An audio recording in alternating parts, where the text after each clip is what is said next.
having a birthday. Oh, okay. So we went over there, and doesn't remember any of this. No, because I think Woody Harrelson may have been there too. He was. Which is why I don't remember any of it. Yeah. That's right. That's right. Woody was with Owen. That's right. So, anyway, so we go over there. Well, Harry saunters over there. And Harry used to, for anybody who doesn't know this, Harry Dean Stanton, God rest his soul, used to sing in Spanish all the time. He used to play with the mat and everything.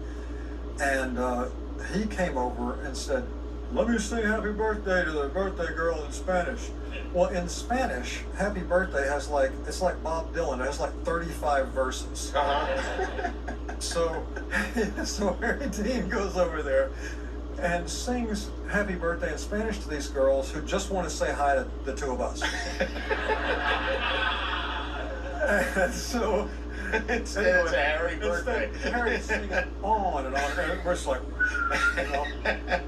And okay, so he finishes up and he goes away with Seymour, and then we find out, because we asked them, we said, "Well, what are you girls doing in town?" Well, it turns out that they all went to school together.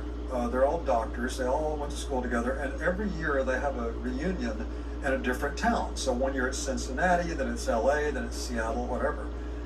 And we said, "Wow, well, what do you girls do?" "We're gynecologists," they said.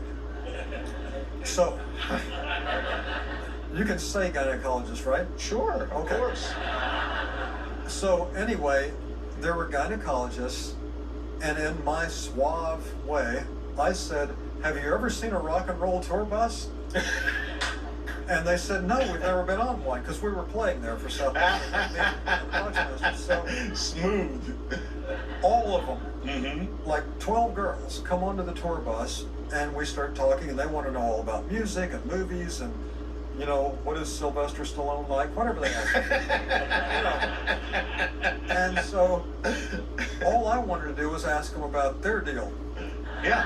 Now, so anyway, so it was this back and forth, you know. You know, it's like, well, when you did Sling Blade, did you blah, blah, yeah, it was fine, it was great. Anyway, so let's say a lady comes in, you know. Yeah. And so one way or the other, we kept in touch. Now, every year, Katie, who's sort of the ringleader of them, she lives in Pittsburgh, she calls me every year on their reunion, and they'll call me from Miami or Buffalo, New York, wherever they happen to be, and they're all in the background having a couple, you know, and all this kind of thing. We played in Pittsburgh 2 or 3 tours ago, and she was there with one of her other associates, and in the middle of the show, I introduced her and all that, and they're really sweet women, and she said, "I have a present for you." I said, "Bring it up." And she brought me some kind of like 1930s gynecological tool. That, and you think dentistry was bad in the old days? I mean, what was the purpose of the tool? Do you remember? No. She brought that. Did she check it or did she carry on? I don't know how they let her in, but evidently she got through the thing somehow. But anyway. So there you go. Wow, that's something else. You made a lifelong friendship. Yeah.